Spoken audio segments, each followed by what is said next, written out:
Good morning. Good morning, class of 1972, and welcome back to the Hill.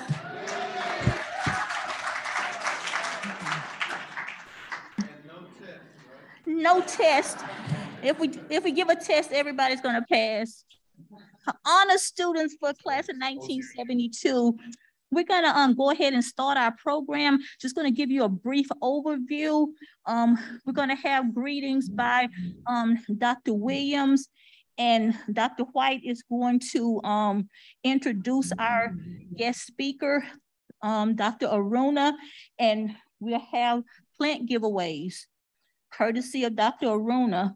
And you probably have seen the students up front. They're representing the PVAMU Student-Led Garden and also the PVAMU Student Academy of Nutrition and Dietetics. So they're on hand, and you will be receiving recipes for all the items that you see on the table. Once we finish here, we'll proceed to the hall and you'll be able to test all the items and you'll get messages. Those are courtesy of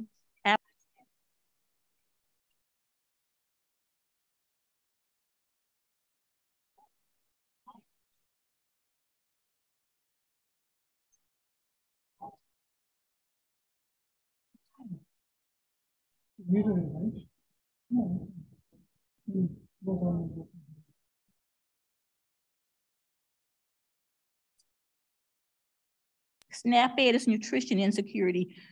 We want you to have enough food, but we also want you to have healthy food.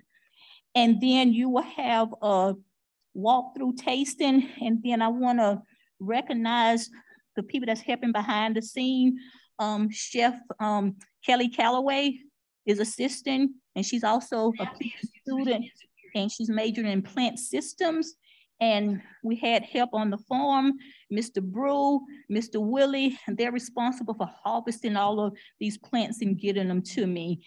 And Dr. Ampium and Dr. Oving supplied me with some Malabar spinach, which you will be able to taste later on today. And again, welcome to the Hill, and thank you for giving me the opportunity to celebrate your golden anniversary today.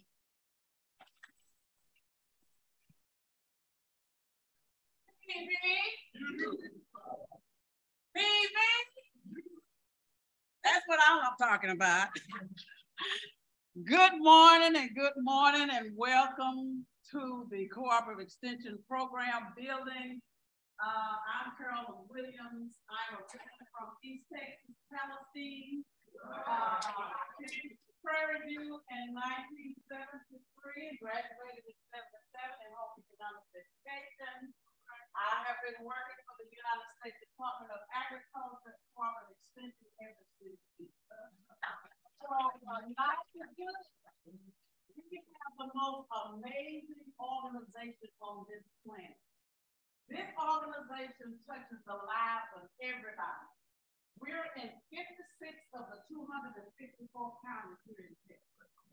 We're in agriculture, natural resources, community and economic development, 4-H and youth development, and family and community health.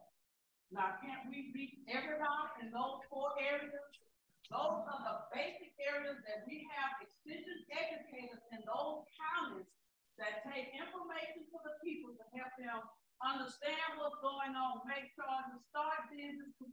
Young people get scholarships to come to Prairie View. Farmers learn how to get additional loans and grants to sustain their farming operations. So we are an amazing organization that we've been so pleased to share with you all today. I'm glad to be among my alum sisters and brothers. So I'm not going to take a lot of time. If you have questions more about extension, you can ask me during our walkthrough. But we are proud to host you today. And this is the first time. This is the first we have ever done this. We have some other amazing activities going on from Cooperative Extension. We are the outreach arm of the university because the university is made of the land-grant university is composed of research, teaching, and outreach of service. We are the service and the outreach component. We have another activity going across campus called Shop. You're familiar with that from TV, where we give you food items and you have to come up with a recipe, and then we have judges to judge those, and then you receive an award. So that's another activity going on today for us. So we're excited. I know you will never forget this morning. How many of you are familiar with cooperative extension? What about 4-H? Okay, we're part of that. I was a 4-H'er in Palestine, Texas, Anderson County, and was so influenced by my extension agent that I wanted to be a county. And so I was a county agent for 18 years with Texas A&M extension. Then I moved to Prairie View in 1997 to work for the other amazing land grant institute. So you're in for an awesome treat today. I work with some of the most amazing people in the world in extension. All those 66 counties are led by amazing program leaders, Dr. White, Dr. Dronda, Dr. Jimmy Hughes, Dr. Clarence Bunn, and then we have specialists, program specialists who support those county agents to make sure they're successful in the town. So that's why I still look young.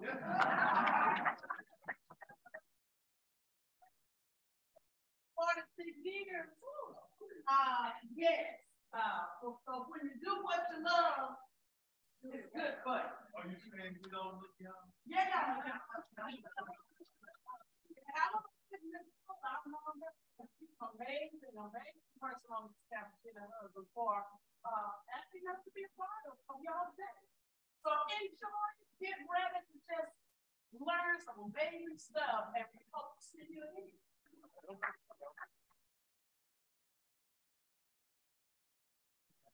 Okay.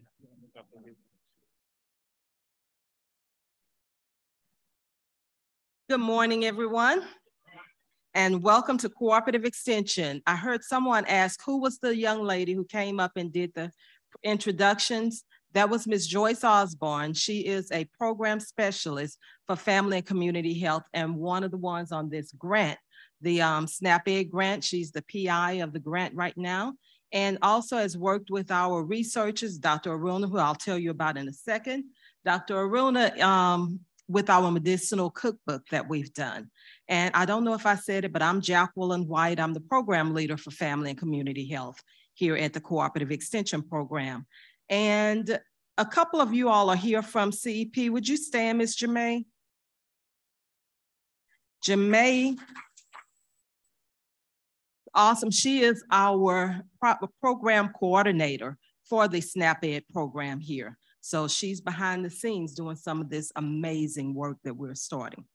So about Dr. Aruna, I am going to tell you something, but some of the things that he has here in his resume, I'm going to read it. I'm going to let you all know I'm not going to read all of the different parts because some of those names I will skip over. I'm not a plant scientist, okay?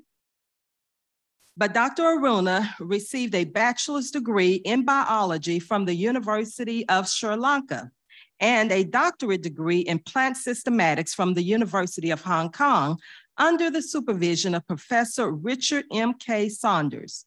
He also received postgraduate training in collection-based plant systematic research, airborne management, germplasm conservation, and botanic garden management from the Royal Botanic Gardens in New England. Is that New England? Kew, England? Okay. And Royal Botanic Gardens in Scotland. Skipped over that other word there.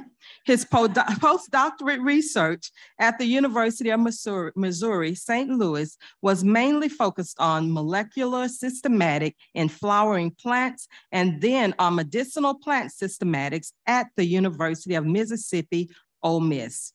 Later, he was appointed as a senior research scientist in National Center for Natural Products Research, where he developed the U.S. largest living medicinal plant collection at the Maynard Medicinal Plant Garden. Dr. Aruna has been involved in numerous taxonomic revisions in the Asian region, exclusively in Sri Lanka.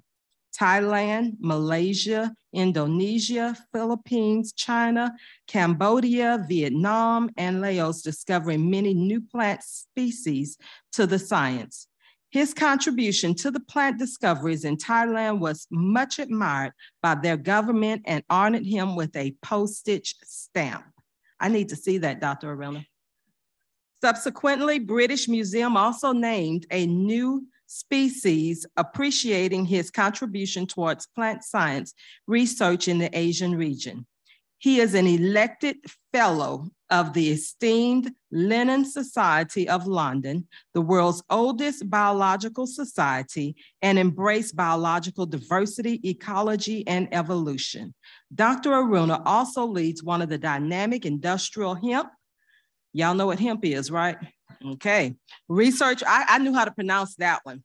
Research program in the state of Texas at the Cooperative Agricultural Research Center, College of Agriculture and Human Sciences. Before Dr. Aruna comes, I want to give you all a little testimony of someone who worked here with us a while ago. They came to me and started saying they had was diagnosed with diabetes, pre-diabetes, had an A1C of 8. That individual came back because we had been working with Dr. Arena on some bitter melon, which you all will get to sample. The young man came back to me and he started making juices and drinking it every morning before he did anything else. Before long, he also did some other things Dr. Aruna shared with him, but before long, his A1C went from an 8 to a 4. So some of these plants are real and they do work. Dr. Aruna, come on.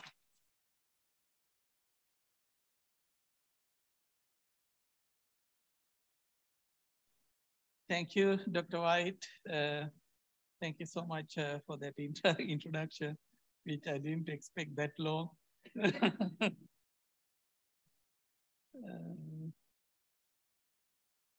I need help here to change.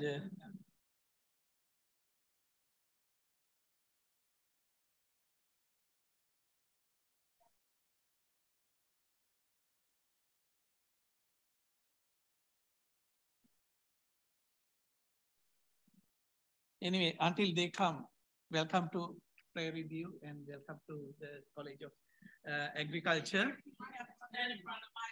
Yes, yeah. Yeah, so I'm professor and research leader in plant sciences in the college. And I teach, and at the same time I do research. And I was hired here to develop medicinal plant research in this college. And we are progressing a lot. And we started developing the living medicinal plant collection in the college while we are doing the research and teaching. So I have a very, very short time, but I'm going a little faster to give you the information which I received through our research. And some of them are clinically proven and some of them are still working on. So as you know,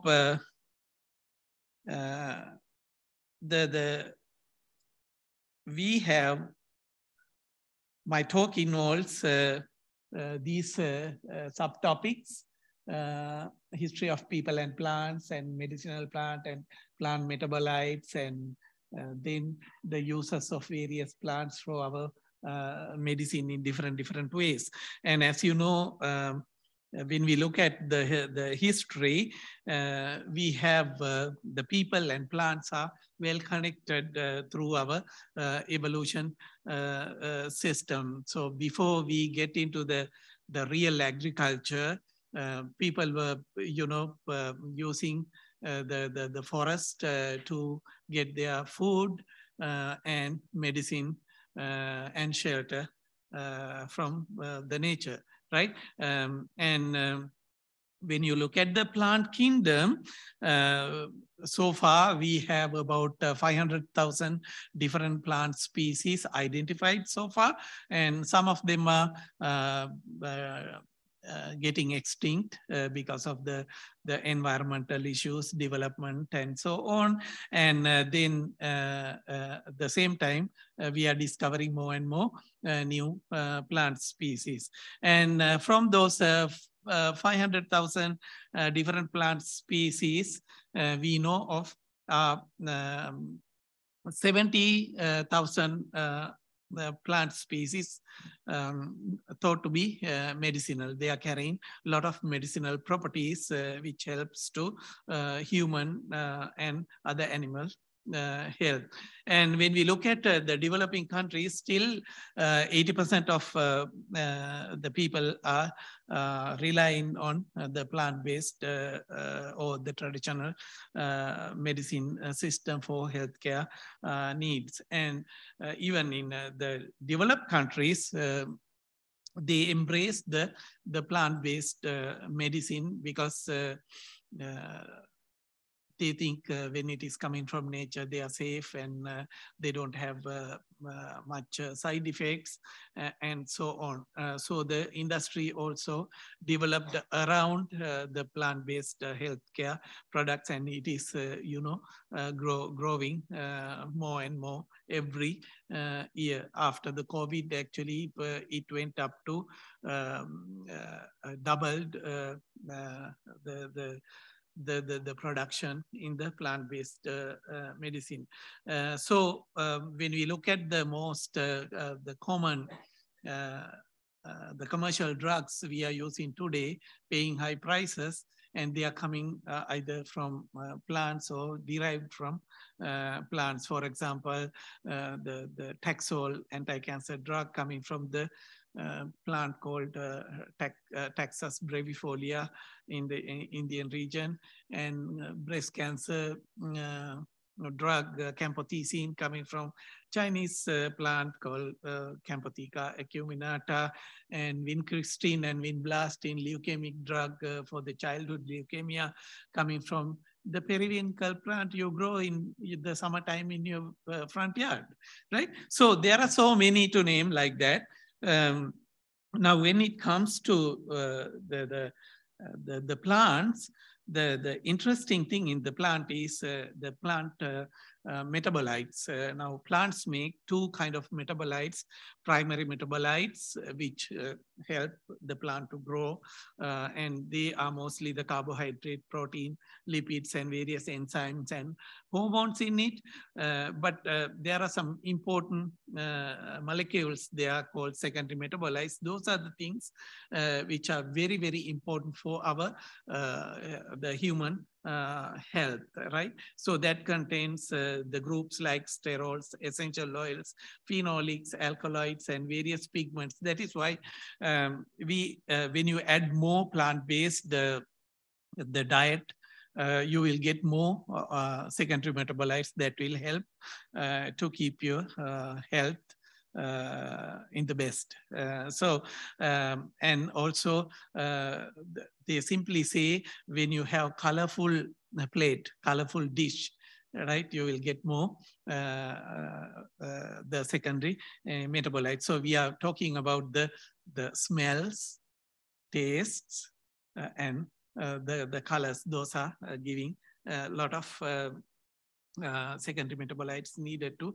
keep our body away from the diseases, right? So in Prairie View, the plant science researchers, we have a lot of scientists working on various aspects of the plant science research, and we are exploring the plant species you haven't seen in this area before, but they can be grown in Texas climatic conditions, subtropical conditions, and eventually can add into your dinner plate and make your diet very healthy. So today, some of the samples you taste We don't have taste today, but we have taste today, right?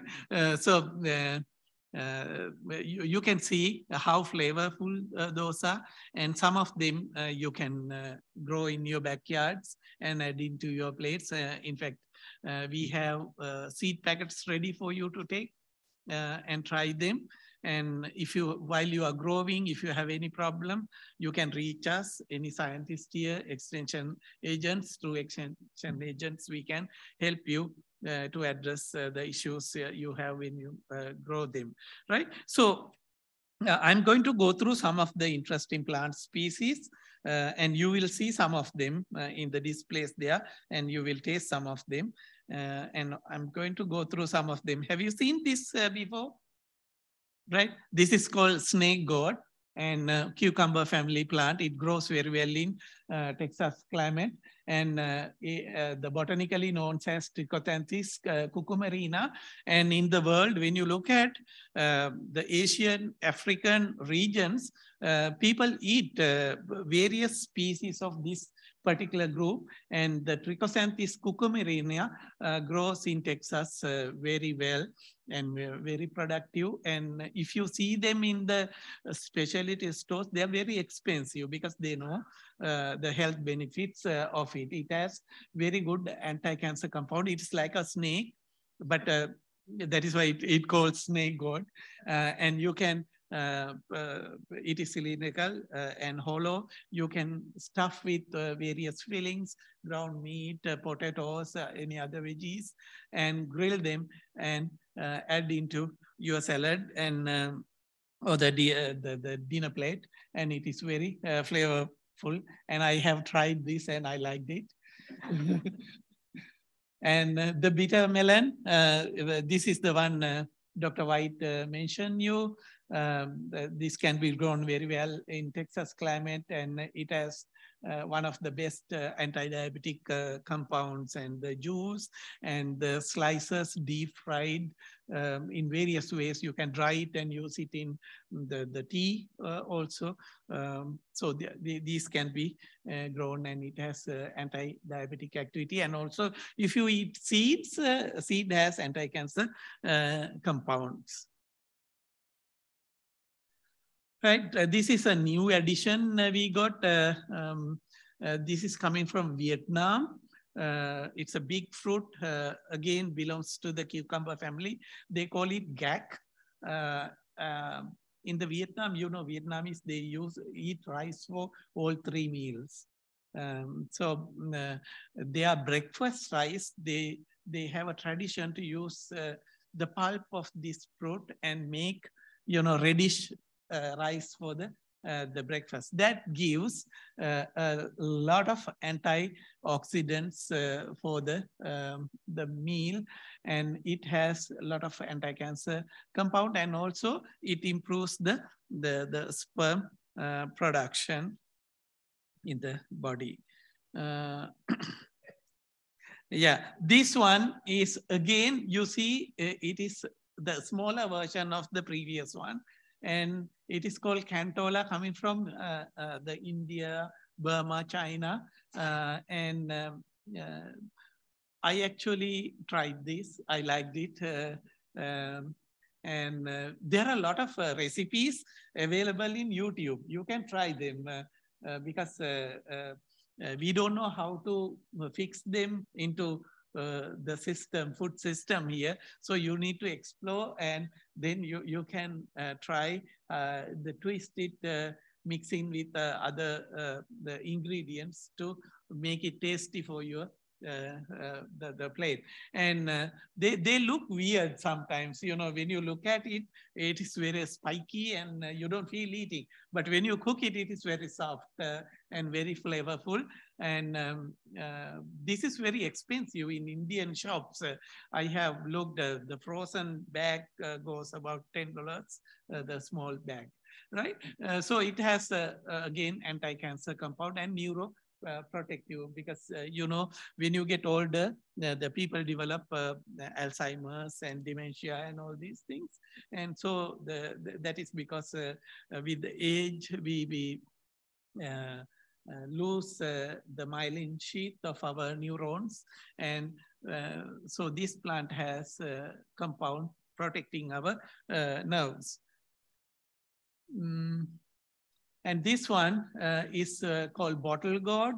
And the only shop I have seen this in Texas is Kroger, time to time sell it.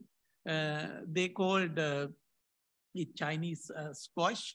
And you can cook it like any other squash. But the good thing is, if you juice it and drink it in the morning, you won't feel hungry for the rest of the day. So that helps you to lose the weight, right? And also it takes, it cleans your liver and takes out all the toxic compounds developed in your, stored in your, the liver. And this is loofah. You know, loofah, we used to get the sponges, right? But the tender loofah, we can use it as a vegetable. And loofah has a lot of good secondary metabolites, help to prevent various diseases. And when you eat young, that means you eat the immature seeds and the outer coat and everything. So those different parts have different chemistry, and it helps in various ways. These are the list of the properties you can see. It is a hepatoprotective, anti-diabetic, anti-lipidemic, antioxidant, anti-cancer, anti-inflammatory, antibacterial, immunomodulatory, central nervous system depressant activity, and anti-ulcer. Now you see how much beneficial these plants. And this is actually sold in time to time in Fiesta, and again, very expensive, but you can grow it in your backyard. Right? Cucumis melo. This is a kind of melon you cook and eat. It is coming from India, so it is called Indian melon. And today you will taste some of the preparation of this melon. And it also inhibits the fat deposition in your body and prevent the urinary tract infections. And it is diuretic also. Yams. Right? These are not sweet potato. The yams are unique, and originally they are coming from African countries. They have a lot of phytonutrients good for your health. The most common yam you can get it is in Fiesta, and Walmart sometimes sells the yellow yam and the white yam, but we have purple one and we have the Japanese one, and these yams actually help female health, especially when you are in menopause. You will lose your the sex hormone production in your body.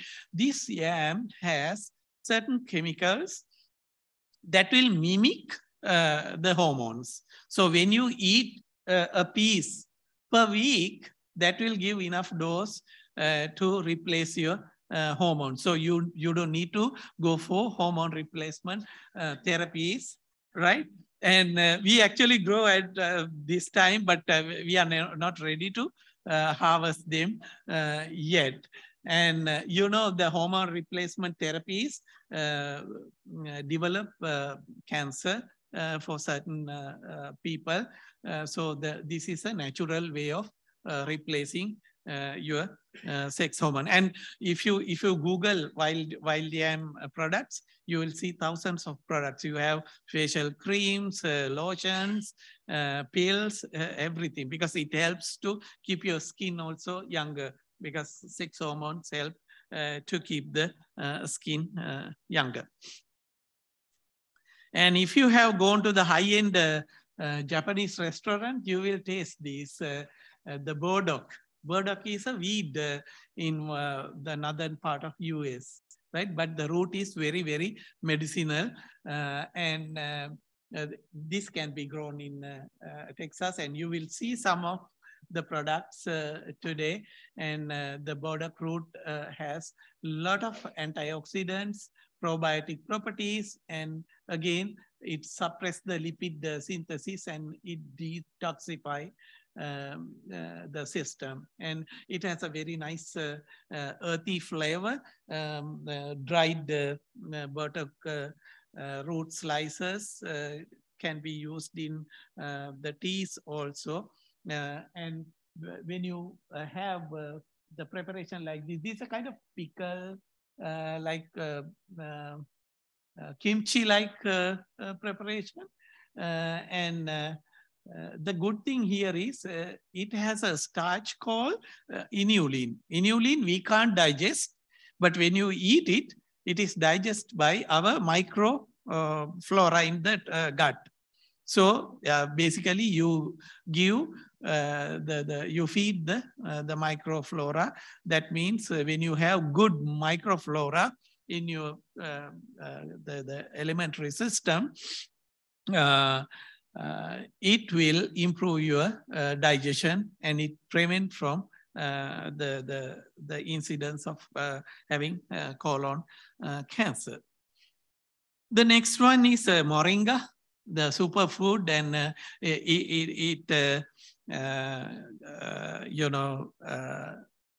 make a lot of products, and you will taste moringa cake today, moringa bread today, and it can be grown in Texas. And this is one of the common one. Everyone likes artichoke, but the problem is when you eat the canned artichoke, you won't get the nutrient it has. So I just want to show you how bad, although we have plenty of artichoke, here we are eating in a wrong way. The canned artichoke never gives you the good benefit like fresh artichoke, because fresh artichoke is little troublesome to eat, right? And that is why people go for the easy ways, but you don't get the right stuff. So it lowers cholesterol, anti-cancer compound.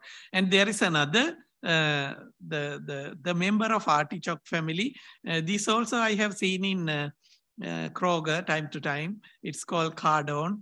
And it's just like a celery stalk, but little bitter, but it is not bitter as beer. So you can add that into your plates, and it is liver detoxifying like artichoke. And again, the asparagus has a lot of good nutrients, but again, the canned one doesn't have anything support the health benefits. And a lot of medicinal greens we have. Now you will taste today the gotukola, Malabar spinach in the preparations, and a lot of grains, medicinal grains there. And try all these various medicinal grains. Plenty of them sell in Sprouts, right? You can try them. And microgreens, they are loaded with the phytonutrients. So try to add the microgreens to your salads. And microgreens have very, very diverse flavors. So I just want to tell you that we have added cannabis microgreens also into the system now. So that gives much flavor. And there are culinary herbs, which helps to reduce cholesterol or the fatty acid absorption. And culinary herbs like shisho helps, prevent diseases. And like pandan leaves, you may have seen in the Vietnamese and Thai shops. And lemongrass, you will taste today, lemongrass tea, right? Kaffir lime, having again the neurostimulator and reduce the hypertension. Galangal, if you go to Thai restaurants, this is one of the ingredients they use. in almost every preparation that gives the peculiar Thai taste. And Garcinia, Cambodia, and a lot of products are selling now. It has a weight loss effect. Curry leaves, right? Maria Kaningi use as the flavoring agent, but it lowers the cholesterol, anti-tumor, anti-diabetic compounds. And various spices. Now, yes, I'm going to stop soon. There are a lot of the spices, natural spices. Now, what happened in American culture is we have gone for the artificial flavors, and those have some adverse effects. So encourage to use the natural spices. And there are a lot of fruits, super fruits. Goji berry we grow. Dr. Ampim and Dr. Oben is here. They are working on super fruits. And a lot of other medicinal fruits, persimmon, mamma sapate, mangosteen, and get rid of the sodas. We can have medicinal beverages, right? Gymnema tea and all that. Right, various medicinal beverages are there. Now you see a lot of plant-based milk is coming to the market. You will see separate aisle for plant-based milk because they recently found that 2 sugars in cow milk help developing cancer cells. So they are now moving towards the plant-based milk. And finally, industrial hemp. Hemp has a lot of benefits. I'm not talking about the narcotic marijuana type one, but industrial hemp. Hemp has a lot of medicinal properties. You will see a lot of products coming, and we are doing a lot of research on hemp, product development, and identifying the best hemp strain for the Texas. Sorry, I took a few more minutes. Thank you. I'm here to answer any questions. And yeah, if you have any question, you can reach us, right? Yeah.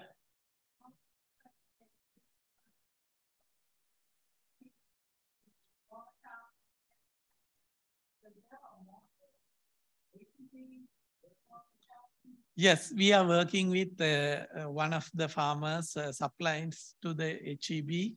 And yes, and we have a plan to introduce a separate aisle in the HEB with our cookbooks, recipes, displays, and everything. Yes, it is in the process.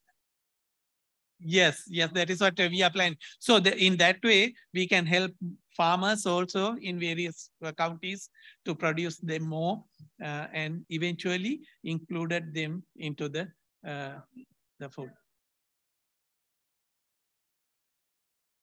Yeah, you can get seed from us, and today also you can get some seeds. Yeah, yeah, yeah, we are ready to share them. Thank you all. Dr. Aruna is always a big hit, because this is stuff we don't normally know. I need a Prairie View student from the garden. We have a few gifts to give away.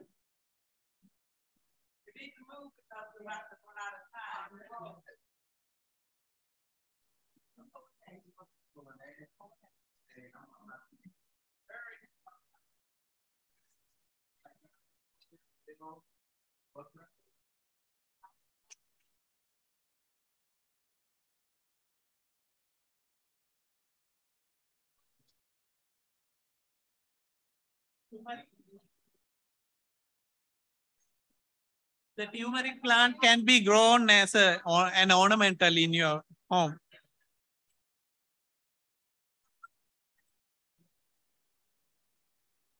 Hey.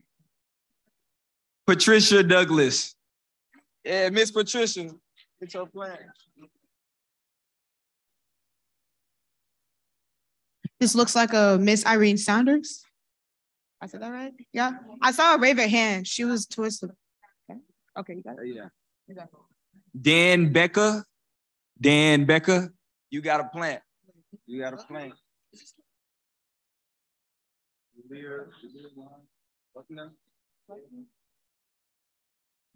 Miss Buckner. Did I not say that right? Buckner. Lurline. Miss Lurline Buckler. Right there, right there. Right there. She got one. She got a plant. You sound so excited. Miss Rhonda Newhouse. Hey, she got one. We lit. Okay. How many more we got? All right. How many we got left? Okay. Mr. Claude Johnson. Got you a plant. Okay. Okay. Okay. This is, I got a signature right here. Okay. I don't, yeah, that one don't. Okay. Miss Patricia Mays. Yeah, got you a plant. That's a Harp Junior. Junior? Harp Junior. Mr. Harp Jr. Do we have a Mr. Harp Jr.? Yes, sir. Yes, sir. Last one. Last one. Miss Kay Harper. Hey, Miss Kay. Hey, one more? Okay, this is the last one. This is the last one. This is the banner that you all see out there. Okay. Mr. Johnny Busby.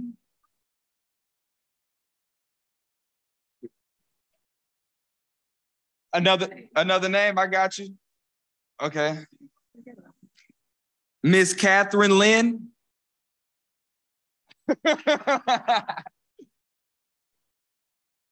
Yeah, got you. No problem.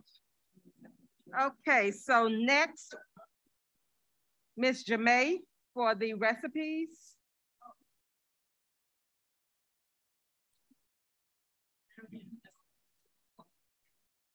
Hello, to get your recipe booklet, when you all come through the tasting line, I'll be at the end and I'll be passing those out to you, so. Done.